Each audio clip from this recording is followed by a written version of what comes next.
Good evening to all. I am live from Landmark the book store.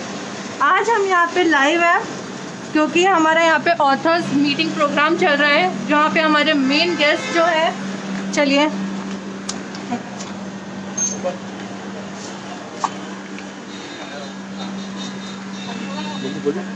आज के हमारे main guest हैं राजीव शर्मा जी, जिनकी बुक है विद्रोही सन्यासी।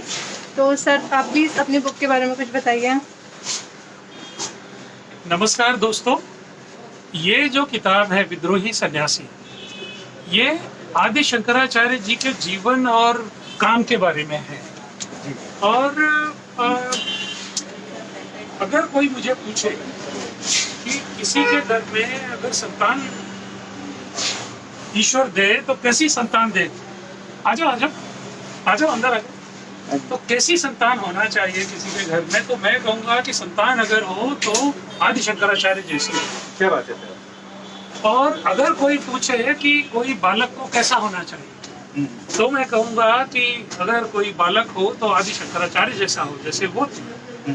अगर मुझे कोई पूछे कि युवा कैसा होना चाहिए, तब भी मेरा उत्तर यही होगा कि युवा भी आदि शंकराचार्य जैसा ही होना चाहिए, क्योंकि ही वॉज वेरी एडवेंचरस।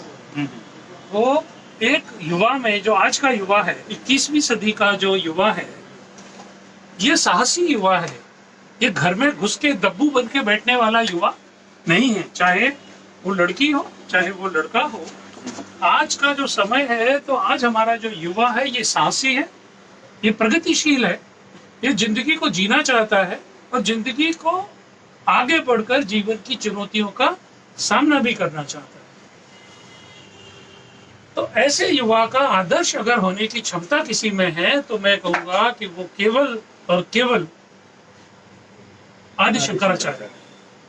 लोग कहते हैं ना कि मेरा हीरो ये है, मेरा हीरो वो है। और आजकल तो एक प्रचार के सहारे जो अभिनेता हैं वो लोगों के, मतलब जो रियल हीरो हैं वो लोगों के रियल हीरो बन गए। लेकिन अगर किसी को हीरो होने की क्षमता है, तो वो क्षमता उन लोगों में है कि जिन्होंने समाज के लिए कुछ किया है।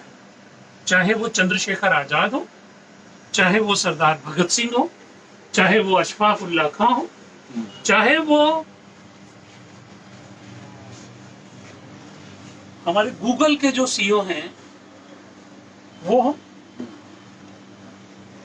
कोई भी ऐसा व्यक्ति जिसने जीवन के किसी भी क्षेत्र में, चाहे बिजनेस में, चाहे आर्ट में, कल्चर में, स्पोर्ट में, या सोशल सर्विस के काम में, या इंडस्ट्रीज में, किसी भी फील्ड में, एविएशन में, एडमिनिस्ट्रेशन में, इवन मैं कहता हूँ पॉलिटिक्स में, कि जो लीग से हटकर काम करे, जो लोगों के बारे में सोचे, उनको हमारा हीरो होना चाहिए। जो समाज के लिए एक एग्जाम्पल सेट कर सकते हैं सर, जिन्होंने करा है, वो हमारा रियल हीरो होना चाहिए। Exactly. ना कि जो सिर्फ रील पे एक एग्जाम्पल सेट कर रहा है, वो एक अभिनय कर रहा है जो। आपने सर कहा जैसे आदि शंकराचार्य जी, अगर किसी का बेटा हो तो इस तरह से हो, कोई बच्चा हो तो आदि शंकराचार्य जैसा हो, कोई युवा हो तो आदि शंकराचार्य जी जैसा हो। सर कोई किस्सा आदि शंकराचार्य जी का अगर आप हमारे साथ शेयर करें। जरूर, मैं बताता हूँ कि सारी माताएं जी एक बच्चे को पालने के लिए बहुत कष्ट उठाती। बिल्कुल। 9 महीने पेट में रखती। हाँ। वो 9 महीने माँ का सोना, खाना, जीना, सब कुछ बच्चे पर ही केंद्रित होता है। और जब वो बच्चे का जन्म होता है, तो उसके बाद माँ का खाना, सोना, रहना, जीना, हर चीज, माँ का हर सुख दुख, आइए अरे वाह वाह, वो सारा का सारा बच्चे से निर्धारित होता है, विजय भाव। लेकिन बच्चे बड़े होकर, खासकर हमारे जमाने के बच्चे, जब वो बड़े होते हैं तो दुनिया में इतनी आकर्षक चीजें हैं कि वो उनको पूरी तरह से उनके आकर्षण में फंस कर वो माँ को एक बाधा समझने लगते हैं। बिल्कुल सर, आज का समाज इसी तरफ है थोड़ा सा। हाँ, क्या है ना कि बच्चा मोबाइल पकड़ेगा, माँ कहेगी बेटा मोबाइल से दूर रहो, because it is injurious to your health. बच्चा टीवी देखना चाहेगा, माँ चैनल बंद करेगी कि नहीं बेटा तुम्हारी आंखें खराब हो जाएंगी। बच्चा खेलना चाहेगा, माँ कहेगी कि बेटा होमवर्क कर लो। तो बच्चे को थोड़े दिन बाद ये लगता है कि ये जो माँ है और ये जो मेरे पिता हैं, ये मेरे जीवन में कदम कदम पर कोई ना कोई बाधा उत्पन्न करते हैं। बिल्कुल। मुझे ऐसा कोई काम नहीं करने देते कि जिसमें मुझे थोड़ा आनंद आता हो। ठीक। और बच्चों की आकांक्षाओं की कोई सीमा नहीं है। आज जो बच्चा 5 साल का भी है वो चाहता है कि मेरे पास बेस्ट मोबाइल हो। मेरे पास 10 साल का बच्चा ये चाहता है कि मेरे पास बाइक हो। 15 साल का बच्चा ये चाहता है कि मेरे पास फार्मूला 1 में दौड़ने के लिए स्पोर्ट्स कार हो। इतनी समझ नहीं होती कि माँ की क्या क्षमता है, पिता की क्या वित्तीय क्षमता है। तो आदिशंकर जैसी संतान हो, उनके जैसा बेटा हो, ऐसा क्यों हो वो मैं आपको बता रहा हूँ कि भगवान आदिशंकर की माँ कालड़ी गांव में उनका नियम था कि वो रोज नदी में स्नान के लिए जाती थी और वहां नदी में स्नान के लिए स्नान करने के बाद वो पूजा करती थी और उसके बाद ही अन्न ग्रहण करती थी। एक संस्कारवान जीवन था उनका। आदिशंकर जब गुरुकुल से लौट कर आए तो एक दिन यह हुआ कि माँ नदी में नहाने गई थी लेकिन देर तक नहीं आई और सूरज चढ़ाया, धूप आ गई, दिन चढ़ाया, तो उनको चिंता हुई। तो वो माँ को खोजते हुए गए नदी की तरफ, तो देखा माँ रास्ते में बेहोश पड़ी। तो उनको बड़ा दुख हुआ, माँ को वो लेकर आए। माँ को लेकर आए तो माँ पैदल चलकर गई थी, धूप थी, इसलिए धूप के वजह से उनको सन स्ट्रोक हुआ और वो मूर्छित हो गए थे। खैर उनको घर पे लाए और उनकी सेवा वगैरह की। लेकिन इनको लगा कि यार मेरी माँ रोज इतना कष्ट उठाती है, क्या मतलब है।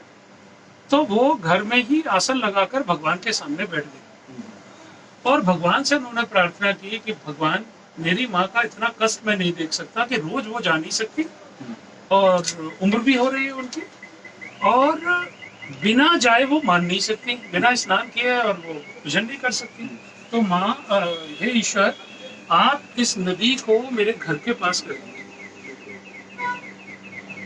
अब ये कहते हैं ना, आजकल लोग मानते नहीं है पर ये बहुत बड़ी सच्चाई है कि जैसे कोई संतान अपने माँ बाप से जो भी चीज चाहे तो माँ बाप ये कोशिश करते हैं कि हम अपने बच्चे की इच्छा पूरी करें, बशर्ते कि वो इच्छा कोई उल्टी इच्छा नहीं हो, नुकसान पहुंचाने वाली इच्छा नहीं हो। सात्विक इच्छा हो तो सात्विक इच्छा हो तो माँ बाप कैसे भी हो, गरीब से गरीब माँ बाप भी बच्चे की इच्छा पूरी करते हैं।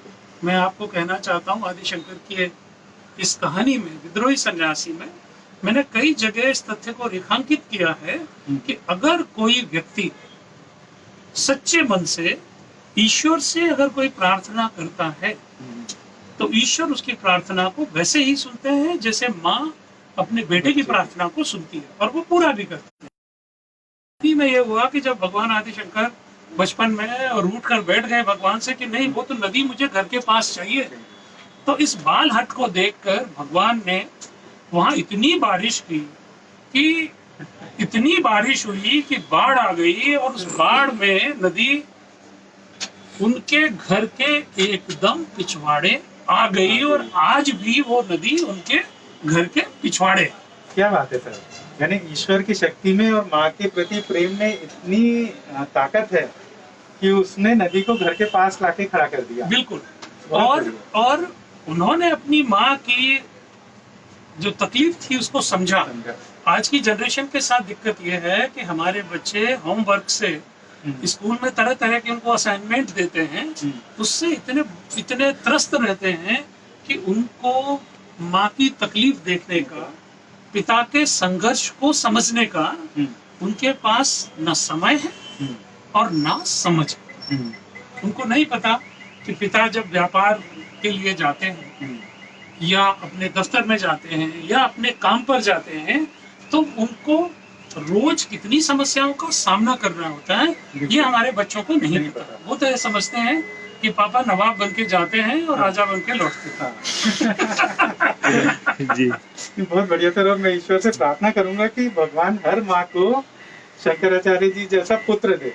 बिल्कुल बिल्कुल, एक चीज मैं और बताना चाहूंगा कि जब वो संन्यास ले रहे थे जी। तो उनकी माँ ने दुखी होकर उनको ये कहा कि तू मेरा अकेला संतान है, हम्म, ठीक है, और अगर तुम संन्यास ले लोगे हम्म, तो मेरी सेवा कौन करेगा, हाँ, और जब मेरा जीवन पूर्ण हो जाएगा तो मेरे जो अंतिम संस्कार होने चाहिए तो वो अंतिम संस्कार कौन करेगा। तो उन्होंने माँ को वचन दिया कि माँ, आप मुझे याद करना जब आपको लगे कि अब अंतिम समय है और मैं दुनिया में कहीं भी होऊंगा तो मैं 1000 काम छोड़ के और आऊंगा और आपकी सेवा करूंगा। जब माँ बहुत वृद्ध हो गई और मृत्युशैया पर आ गई तो उन्होंने सच्चे मन से उनको याद किया और तब वो वहां से कम 2000 किलोमीटर दूर उत्तर भारत में थे। अच्छा। माँ थी केरल में और आदि शंकर थे उत्तर भारत में, लेकिन वो यहाँ से अपने योग बल से और वो तत्काल गए और माँ के सेवा में उपस्थित हुए। और जब वो माँ की सेवा करने लगे तो सब लोगों ने ये कहकर विरोध किया कि तुम तो सन्यासी हो, तुम कैसे सन्यासी हो, सन्यासी मतलब जिसने परिवार छोड़ दिया, तो तुम कैसे माँ की सेवा कर सकते हो।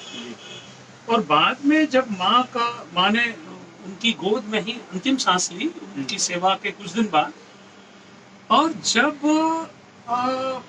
वो माँ ने कहा था कि मेरा अंतिम संस्कार तुम ही करोगे, तो माँ को दिया वचन निभाने के लिए वो न केवल 2000 किलोमीटर दूर से आए। अब आजकल तो अमेरिका से बच्चे खबर कर देते हैं कि भाई मैं नहीं आ सकता हूँ, और स्थानीय जो नगर निगम वाले हैं वही सब काम करें, मैं पैसा भेज देता हूँ, ठीक है। तो एक पाठ है कि उतने दूर होने के बाद भी, और उस जमाने में फ्लाइट्स नहीं थे, ट्रेन्स नहीं थे, मेट्रोज नहीं चलते थे, तब आदि शंकर आए और माँ का उन्होंने सेवा की और सारे संस्कार संपन्न किए। तो जब वो संस्कार संपन्न कर रहे थे तो बहुत सारे लोग प्रतिरोध करने खड़े हुए, विरोध करने के लिए खड़े हुए, और उन्होंने कहा कि भाई ये तो धर्म के विरुद्ध है। तो आदि शंकर ने कहा कि मेरे लिए तो माँ की सेवा ही धर्म है, ठीक है, और मैं आप लोगों से ज्यादा धर्म समझता हूँ। कोई धर्म किसी बेटे को अपने कर्तव्य के पालन करने से मना नहीं करता। बिल्कुल। तो मेरा तो जो कर्तव्य है मैं उसका पालन जो है करूंगा। तो फिर उन्होंने जो है माँ का सारा अंतिम संस्कार और सारी चीजें की। तो ये 2 उदाहरण से आप समझ सकते हैं कि मैंने क्यों कहा कि बेटा हो तो आदि शंकराचार्य जी। बहुत बढ़िया था। आज हमारे साथ यहाँ पर और भी लेखक मौजूद हैं, चंद्रभान राही जी हैं, गोयल साहब हैं। तो आप लोग अगर सर से कुछ पूछना चाहते हैं इस पुस्तक के बारे में तो राही जी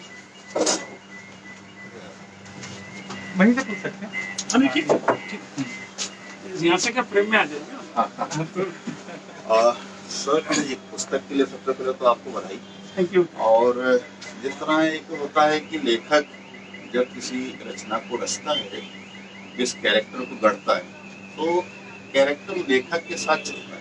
जब आदि पुस्तक लिख चुका होता है तो कैरेक्टर के साथ लेखक चलता है।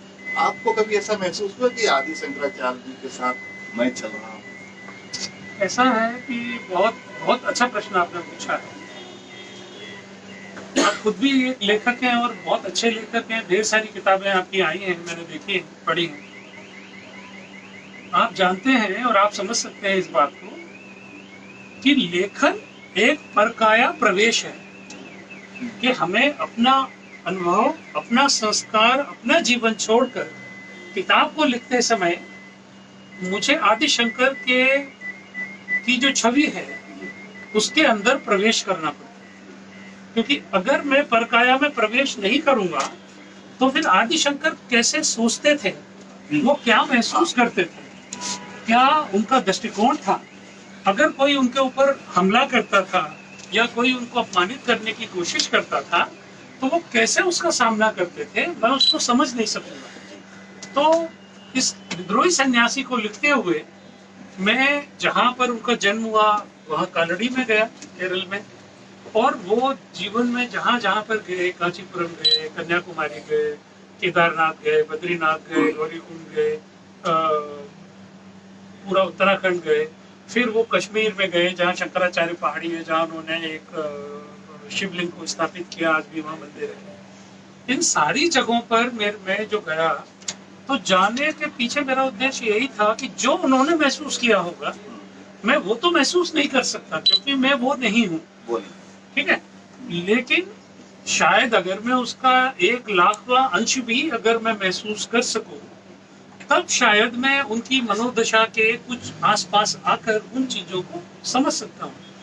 तो सही बात यह है कि जैसे रामलीला में अगर कोई राम का रोल करता है ना, तो वो व्यक्तिगत जीवन में कितना भी खराब आदमी भी हो, लेकिन कुछ सीमा तक उसको राम होना ही पड़ता है, होना ही पड़ता है, नहीं तो वो राम की भूमिका नहीं अदा कर पाएगा, तन्मयता से कर नहीं पाएगा।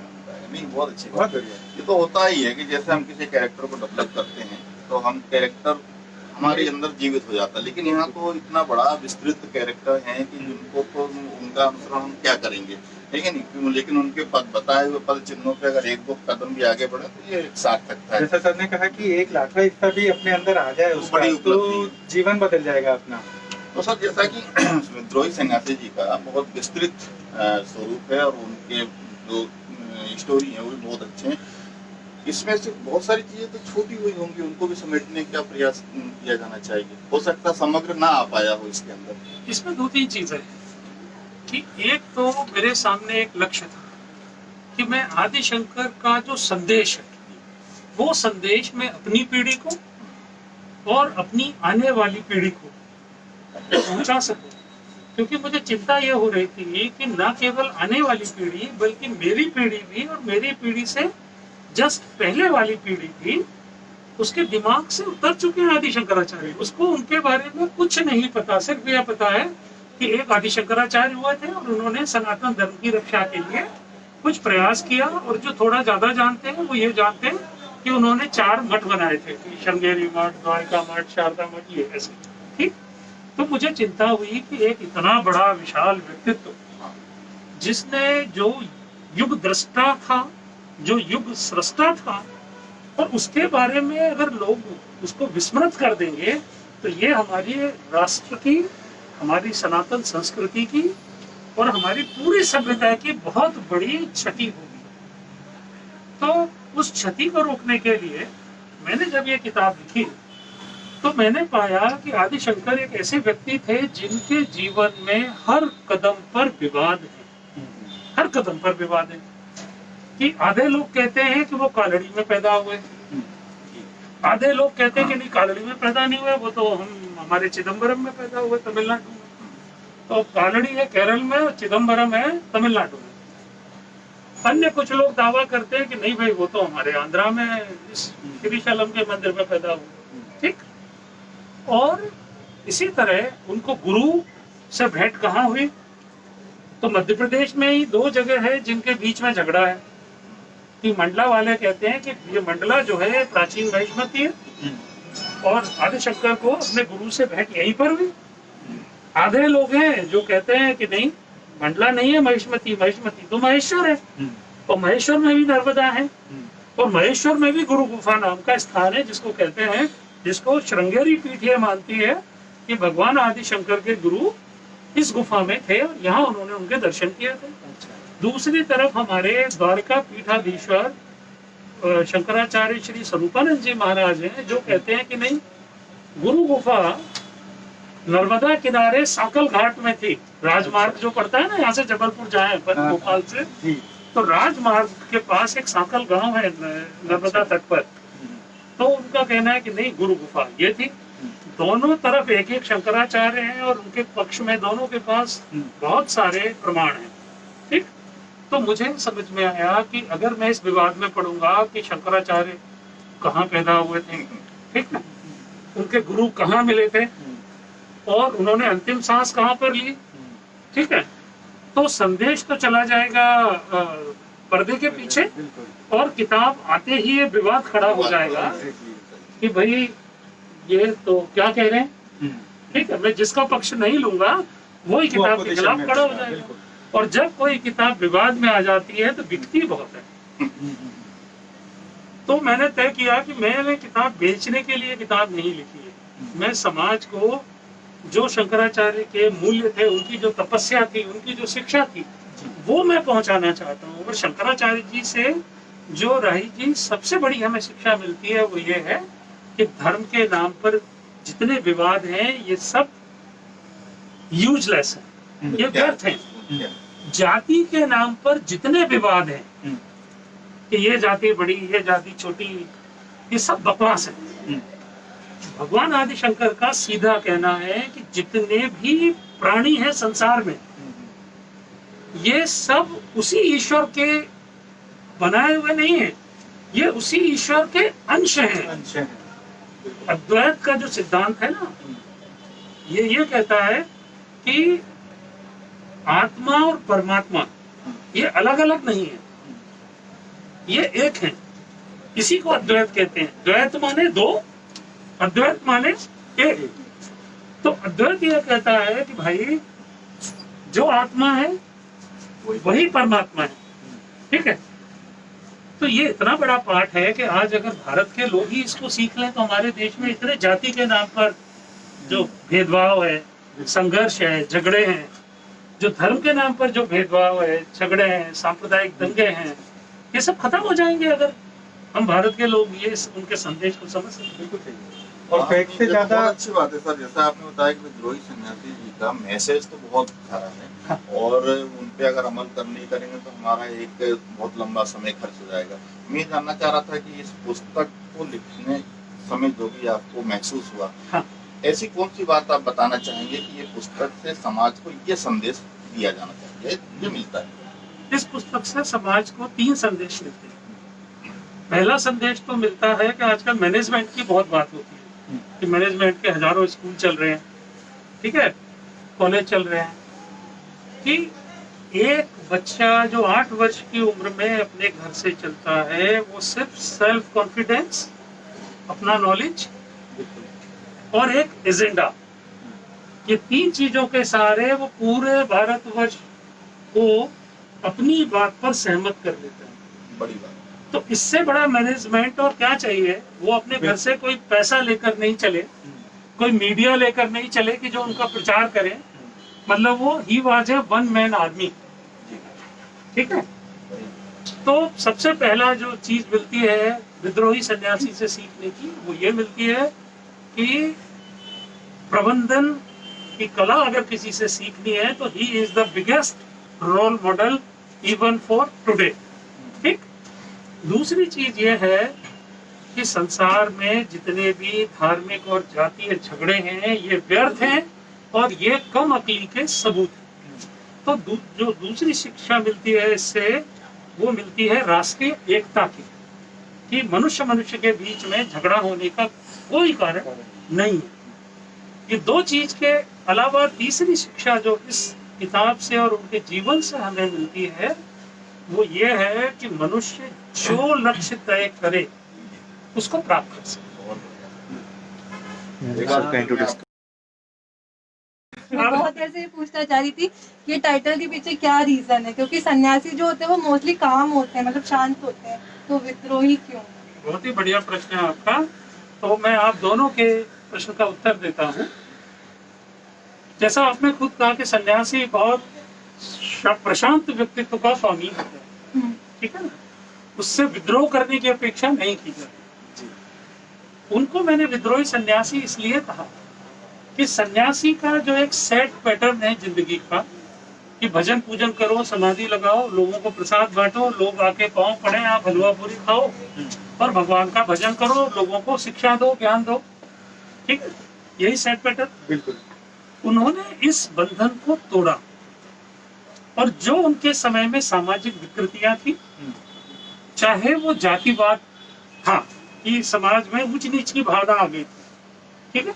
पहले वर्ण व्यवस्था जन्म पर आधारित नहीं थी, वो कर्म पर आधारित थी। मतलब मैं आज ब्राह्मण का काम कर रहा हूँ तो मैं ब्राह्मण हो सकता हूँ, लेकिन कल अगर मैं धंधा बदल के और चमड़े का काम करने लगूं तो मैं चर्मकार हो जाऊंगा, ठीक है।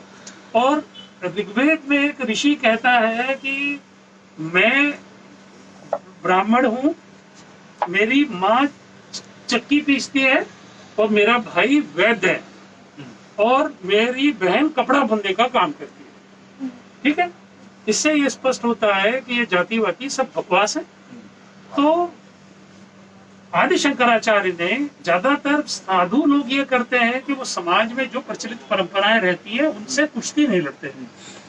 ठीक है, वो तो ये कहते हैं कि ठीक है यार, ये माया है, इसके बारे में बाद में बात करेंगे, आप तो भगवान में ध्यान लगाओ। सारे साधु ये कहते हैं। तो आदि शंकराचार्य ने ये किया कि सब जितनी सामाजिक विकृतियां थी, उन विकृतियों का उन्होंने खुलकर एक एक्टिविस्ट की तरह विरोध किया। ठीक है, उनके जमाने में पशु बलि थी, उन्होंने पशु बलि का विरोध किया। उनके जमाने में नर बलि थी, अच्छा, उन्होंने नर बलि का विरोध किया। उन्होंने ये कहा कि भाई जो जगदम्बा पूरे संसार का कल्याण करती है, वो अपने ही पुत्रों के रक्त से कैसे प्रसन्न हो सकती है? ठीक है, ये तो मनुष्य की विकृति है। ठीक है, ये जगदम्बा ने नहीं कहा कि मुझे मनुष्य का रक्त चाहिए, ये तो किसी विकृति की वजह से हम उनको नर बलि दे रहे हैं। तो उन्होंने नर बलि का विरोध किया। ठीक है, तो पशु बलि का विरोध किया, नर बलि का विरोध किया, भेदभाव का विरोध किया। ठीक, इसके अलावा उन्होंने ये देखा कि जो भी समाज का संपन्न वर्ग है, ये इसकी संग्रहण की प्रवृत्ति है। उन्होंने उस अतिरिक्त संग्रहण की प्रवृत्ति का भी विरोध किया। तो चूंकि वो सामाजिक बुराइयों के विरुद्ध उन्होंने संघर्ष किया, धार्मिक बुराइयों के विरुद्ध उन्होंने संघर्ष किया, इसलिए मैंने उनको ये नाम दिया अपने किताब का कि विद्रोही सिद्धांत।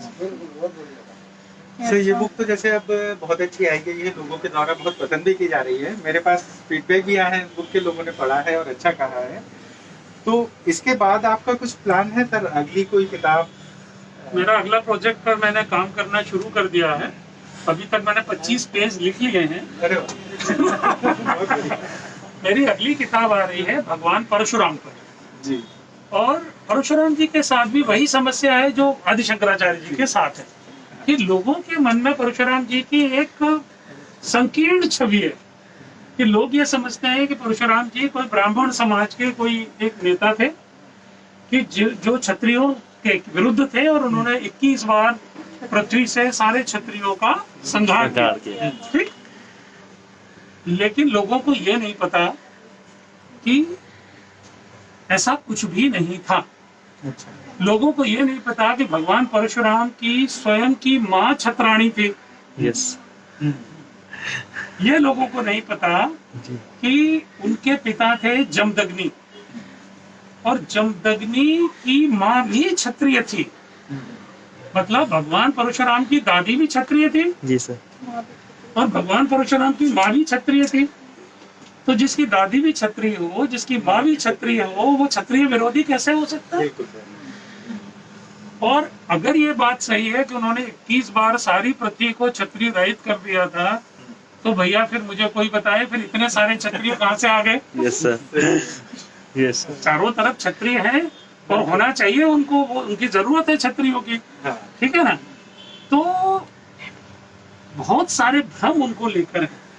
सही बात यह है कि भगवान परशुराम एक बहुत बड़े क्रांतिकारी थे।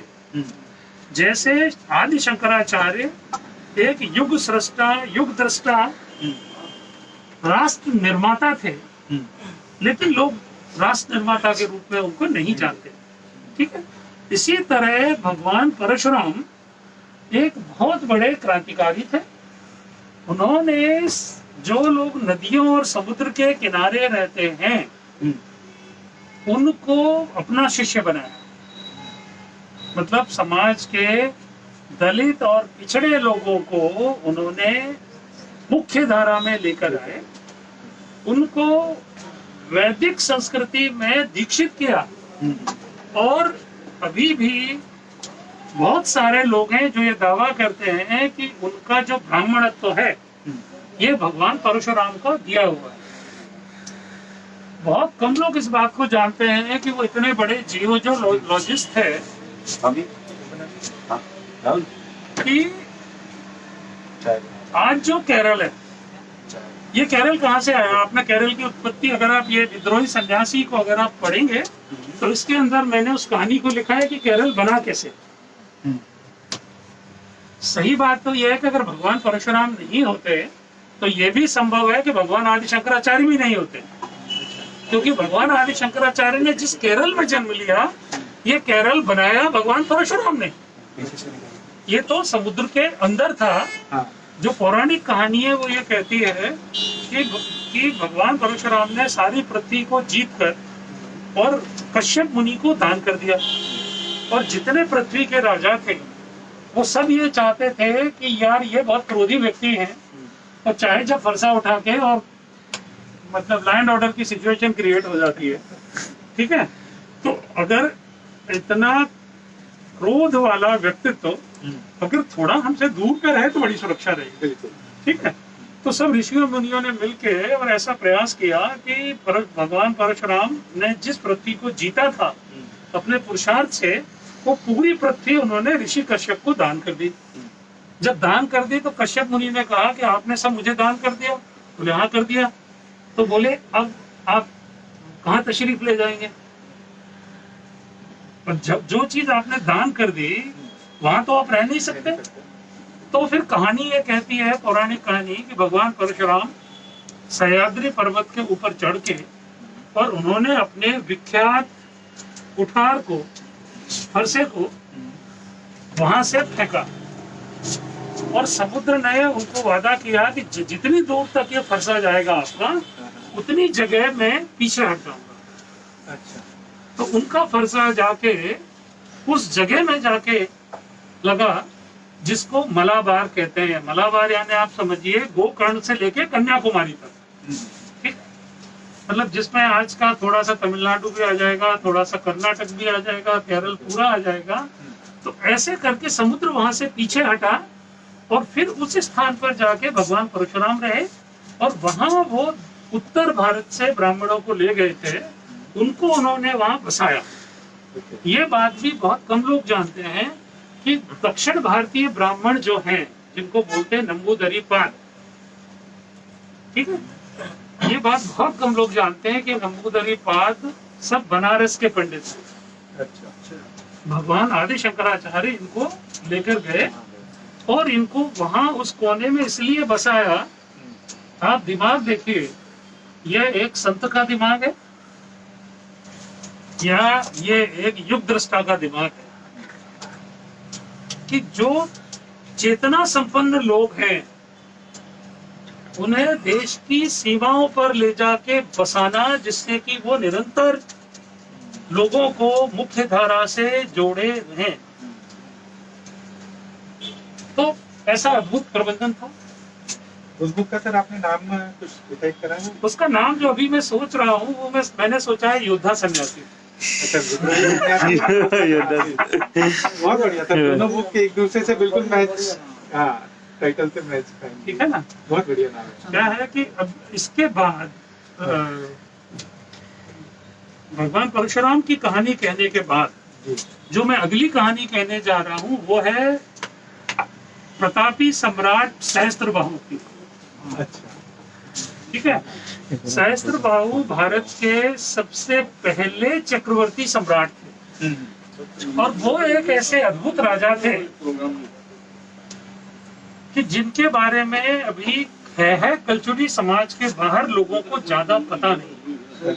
ठीक है, मतलब वो एक ऐसे अद्भुत राजा थे कि जब वो राजा बने तो उन्होंने पहला आदेश ये जारी किया कि मेरे और मेरी सेना के अलावा पूरे राज्य में किसी को शस्त्र धारण करने की आवश्यकता नहीं है, मैं पूरी प्रजा के कुशल क्षेम की जिम्मेदारी मैं ले रहा हूँ। और आपने कभी किसी ऐसे राजा के बारे में नहीं सुना होगा कि किसी की भैंस खो जाए, किसी के घर में कोई बीमार हो जाए, किसी को व्यापार में घाटा हो जाए, किसी की नाव संकट में फंस जाए समुद्र में, हाँ।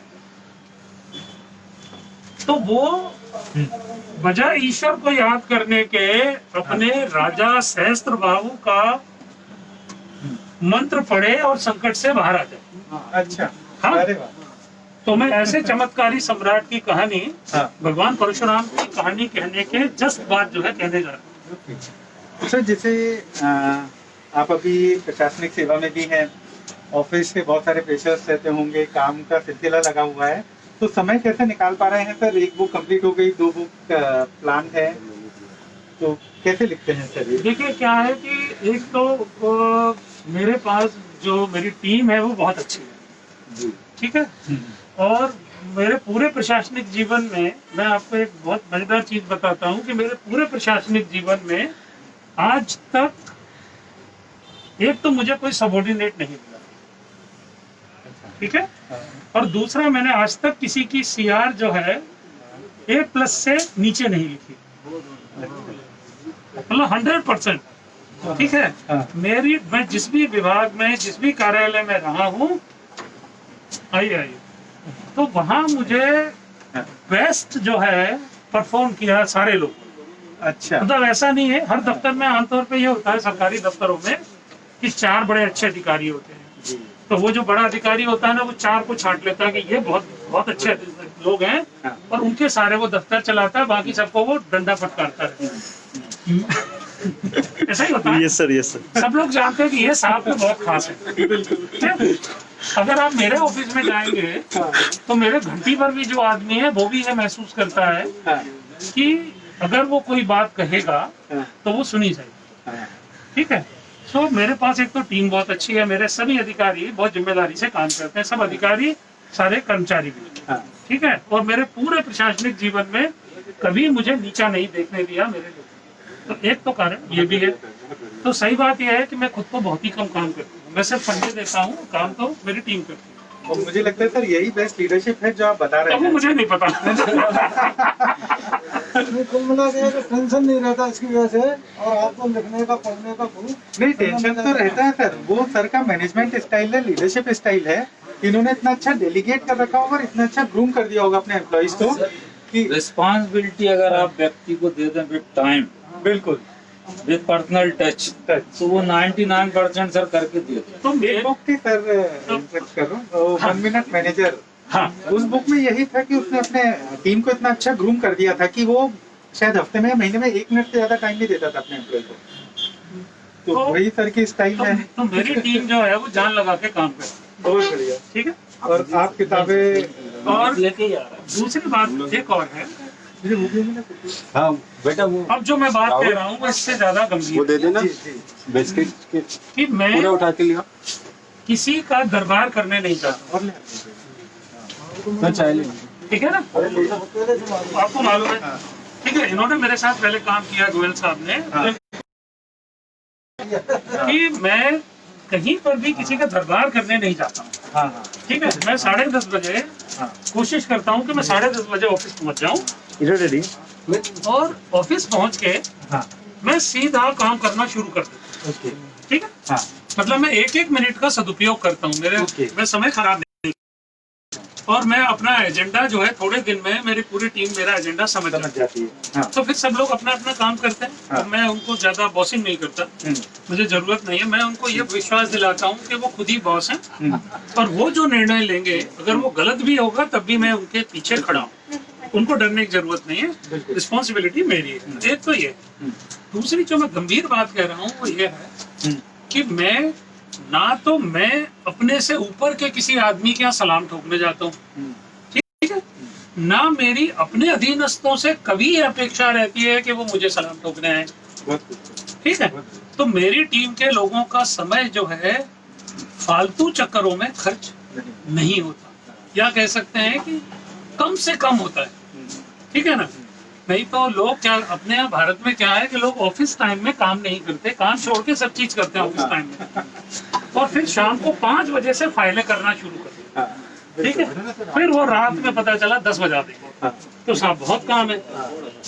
फिर एक चीज ये है कि आजकल मैं धन्यवाद देता हूँ हमारे न्यूज चैनल्स को कि वो इस तरह की सामग्री प्रस्तुत करते हैं कि जिसको देखने के लिए आपका बुद्धिहीन होना आवश्यक है। ठीक है अगर आपके पास जरा भी सेंस है हाँ तो आप चैनल बदलने बदल देखिए। के बाद थोड़ी देर बाद आप इस निष्कर्ष में पहुंच जाते हैं कि इस बुद्धू बक्से को बंद भी कर दिया जाए, तो ना मेरा कोई नुकसान है ना मेरे देश का कोई नुकसान है, Exactly, sir. ठीक है। तो टीवी पर मेरा समय खराब नहीं होता, मैं पार्टियां करता नहीं हूँ, दारू पीता नहीं हूँ, ठीक है। सर बहुत अच्छा सर, तो बहुत अच्छा सर। थोड़ा मुझे खेलना पसंद है, Yes, sir. मुझे वॉकिंग करना पसंद है। तो खेलना और वॉकिंग करना ऐसा नहीं है कि उसमें बहुत समय आपका लगता हो। अगर सुबह 1 घंटे भी आप वॉकिंग कर लें या जिम में बिता लें तो बाकी 23 घंटे आप चार्ज करें। तो मेरा ये जो समय निकालने की बात है, तो समय में इसलिए निकाल पाता हूँ कि मेरे पास समय ही समय है, क्योंकि मैं समय को नष्ट नहीं करता हूँ। मैं समय के एक मिनट का मैं अपने तरीके से सदुपयोग करता हूँ। हर किसी पे 24 घंटे होते हैं सर, हाँ। कोई कैसे सदुपयोग कर ले। लोग टीवी देखने में घंटों बिता देते हैं, गॉसिपिंग में बिता देते हैं, इधर उधर खड़े होने में, और आप उसी समय को आप वर्क भी हो जाता है सर, और किताबों के लिए लिखने के लिए भी बहुत टाइम निकाल लेते हैं। भी बहुत समय खा जाता है सर। बिल्कुल, व्हाट्सएप भी बहुत आजकल तो सोशल मीडिया से भी टाइम मैनेज करना बहुत जरूरी हो गया है। अभी तो आपने यहाँ यू डोंट माइंड जानते हैं, एक नई लोगों की परंपरा चली, 90% काम व्हाट्सएप से हो रहा है। मतलब वो सुबह 9 से 10 से सर शाम के 5 बजे तक तो ऑफिस में काम करे और 7 बजे व्हाट्सएप पे फिर निर्देश मिल जाएंगे। तब वो खाना कब खाएगा, कब बनाएगा, फिर सुबह के होमवर्क फिर व्हाट्सएप पे मिल जाएंगे। ये स्थिति और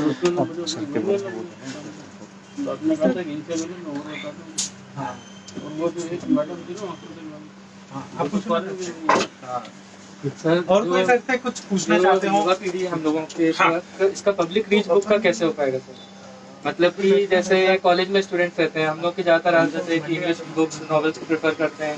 हम लोगों को एकदम से ऐसा आदत भी नहीं रहा है कि पहले से हिंदी पढ़ा। हिंदी को बहुत सही। तो मतलब मेरे अपने जनरेशन वालों को मैं सजेस्ट करना चाह रहा था, बट एक वही क्लू आ जाता है कि यार अरे ये कैसे, तो उसके लिए आप मतलब हम लोग कैसे आपके लिए अच्छी खबर यह है कि ये किताब अभी 4 भाषाओं में ट्रांसलेट हो रही है। ठीक है? एक मराठी में ट्रांसलेट हो रही है, अंग्रेजी में ट्रांसलेट हो रही है। मराठी वाली तो आप समझिए करीब 40% ट्रांसलेट हो चुकी है। ठीक है, तो मराठी पाठकों को अभी भी मराठी में पढ़ने की आदत है, गुजराती पाठकों को गुजराती में पढ़ने की आदत है। तो मराठी, गुजराती, उर्दू और अंग्रेजी, ये 4 भाषाओं में ये ट्रांसलेट हो रही है। तो मैं जानता हूँ इस बात को कि हमारी जो खासकर हिंदी की जो युवा पीढ़ी है, ये हिंदी नहीं पढ़ती है। तो उसके लिए ये पीढ़ी दोषी नहीं है, उसके लिए हम पेरेंट्स दोषी हैं कि हमने अपने बच्चों को शुरू से इंग्लिश मीडियम में डाला। ठीक है, यस क्योंकि एक चलन था। Yes sir. तो आप लोगों के लिए खुशखबरी है कि विद्रोही सन्यासी बहुत जल्दी, ज्यादा से ज्यादा अगले 2-3 महीने के अंदर ये अंग्रेजी में ट्रांसलेट होके आएगा। ठीक है सर, थैंक यू। तो ऐसे ही मैं सबसे बोल रही। ठीक है, तो मेरे ख्याल से हो गया। हाँ, उसका नाम भी करेंगे। अरे जरूर मनीष, ये नीरज गुप्ता जी हैं। अच्छा, ये पिछले 87 से ये पिछले 30 से ज्यादा वर्षों से हमारे दिल दिमाग हर चीज पे कब्जा किए हुए हैं। क्या बात है। क्या बात क्या सर तो बहुत लोगों के दिलो दिमाग पे कब्जा करे हुए हैं, लेकिन इनके दिमाग पे कोई दिल दिमाग पे कब्जा कर लेता है। ये एक हम निवेदन करेंगे, आपकी बात काट रहे हैं, क्षमा जी, जी, चाहिए। हाँ। ये ऐसी चीज है कि कह जरूर रहे हैं, बाकी ये खुद ही अपना कब्जा कर चुके हैं दूसरे लोगों के दिलों पे, चाह के भी दूर नहीं कर सकते आप इनको। नहीं, वही मैं कह रहा हूँ सर कि सर तो बहुत लोगों पे कब्जा कर चुके हैं, लेकिन इन पे किसी ने कब्जा कर लिया और सर बोल रहे ये हैं, तो तो वो बड़प्पन वाली खास होगी सर। ये तो बड़प्पन वाली बात है भाई। ये तो बस हमारा खाली एक आज हम घर में डिस्कस कर रहे थे ये किताब के ऊपर ही, जी, तो सब लोग बैठे थे, यार बिस्किट बहुत ही अच्छा है। हाँ, ये कहा गया हमसे नहीं, मुझे और नहीं चाहिए। सर हमें कुछ और चाहिए होता है ना तो हम तारीफ कर देते हैं। नहीं, हमारा वो तरीका नहीं। खोल दो विजय, खोल दो। नहीं, विजय, खोलते दो। अरे हम तो यार मैं वैसे ही मोटा हो रहा हूँ। सर कहा आप मोटे बोलेंगे तो हमें बाहर जाना पड़ेगा। आज हम लोग डिस्कस कर रहे थे कि किसी भी अच्छी चीज को करने के लिए ईश्वर अपना एक निमित्त बना के भेजता है इंसान बिल्कुल को। में कोई भी अच्छा कार्य करने जाते हैं तो एक प्रेरणा मिलती है। तो आपको ये मतलब ये कहा गया कि आपके पूर्वजों ने कोई ऐसा काम, हर कोई किताब नहीं लिख पाता। बिल्कुल। हम लोग भी कोशिश करते हैं कि हम भी कुछ कर लें, लेकिन बैठे 2 लाइन लिखने के बाद फिर यार आलस आ गया, फोन आ गया, उसमें लिख गया। तो ये चीज प्रेरणा ईश्वर देता है। तो हम ये जानना चाहें कि आपकी जो प्रेरणा आई है वो आपके पूर्वजों के संस्कार से आई है अथवा भगवान की कोई विशेष गॉड गिफ्ट है जो आपने इतनी अच्छी किताब लिख के हम लोगों के बीच में दी है, जो हमारी पीढ़ी के साथ साथ बच्चों की पीढ़ी पे भी बहुत अच्छा प्रभाव डालने वाली है। भैया नीरज जी, मैं इसको पूरी तरह से अपने पूर्वजों का पुण्य मानता हूँ। मेरे पिताजी में एक आदत थी, और मैंने इसमें लिखा भी है भूमिका में, कि वो कहीं भी जाते थे, और वो ज्यादातर बाहर रहते थे, बहुत दौरे पे जाते थे, तो उनकी एक आदत थी बहुत बचपन से कि वो मेरे लिए किताबें लेकर ही लौटते थे। तो मुझे सही बात यह है कि बचपन में मुझे पिता के लौटने पर, पिता के लौटने से ज्यादा खुशी और ज्यादा रुचि उन किताबों में थी जो वो लेकर आते थे, ठीक है ना। तो एक बार जब वो लौटे तो वो उनकी किताबों में भगवान आदिशंकर के ऊपर भी एक छोटा सा उपन्यास जैसा एक था, उसको मैंने पढ़ा। और उस जमाने में इंद्रजाल कॉमिक्स चलता था, मैं जादूगर मैंड्रे था के पीछे पागल रहता था। लेकिन जब मैंने ये कहानी पढ़ी तो मुझे लगा कि ये तो अद्भुत रोमांचक कहानी है, ये तो रॉबिन्सन क्रूसो या एलिस इन वंडरलैंड से बेहतर कहानी है, इवन हैरी पॉटर से बेहतर कहानी है। कि आप सोचिए ना कि कितना रोमांच की बात है, कितना एडवेंचरस है कि एक 8 साल का बच्चा घर छोड़ के निकल जाए जी, ठीक है। और वो न केवल निकले, वो सफल हो, उसने जो कैरियर चुना उस कैरियर में वो शिखर तक गया। तो मैं इसको पूर्वजों का आज का जो हमारा इंटरेक्शन था सर राजीव शर्मा जी के साथ में, वो the landmark book store Bhopal में हुआ था, जिसके एमडी हमारे सामने मिस्टर मनीष गुप्ता जी। तो सर प्लीज आप स्टोर के बारे में बताइए। मनीष गुप्ता, पूरे लैंडमार्क बुक स्टोर की टीम की तरफ से और इंद्रा पब्लिशिंग हाउस की टीम की तरफ से सर को बहुत बहुत धन्यवाद देना चाहूँगा। सर ने आज हमारे लिए इतना समय निकाला, यहाँ पर आए और हमें इतने अच्छे विषयों पर, आदि शंकराचार्य जी पर, भगवान परशुराम पर इतना ज्ञान दिया। और मैं आशा करता हूँ कि भविष्य में भी सर आप इसी तरह से लोगों को अपने ज्ञान से लाभान्वित करते रहेंगे। आपका बहुत बहुत शुक्रिया, और यहाँ पधारे सभी लोगों का मैं बहुत शुक्रिया अदा करता हूँ। धन्यवाद। Thank you landmark, thank you the entire team of landmark की पूरी टीम को और इंदिरा पब्लिकेशन की पूरी टीम को मैं हृदय से धन्यवाद देता हूँ कि आज इतना सुंदर आयोजन उन्होंने यहाँ किया। मैं इसे हमेशा याद रखूँगा। और भोपाल में किताबों की संस्कृति को संरक्षित करने में, इसका में मनीष जी का और इनकी पूरी टीम का जो योगदान है, मैं उसकी हृदय से सराहना करता हूँ। और मैं उम्मीद करता हूँ कि भोपाल, जो कि कला और संस्कृति की राजधानी मानी जाती है, यहाँ पर किताब संस्कृति का और भी विस्तार हो और भी विकास हो। धन्यवाद।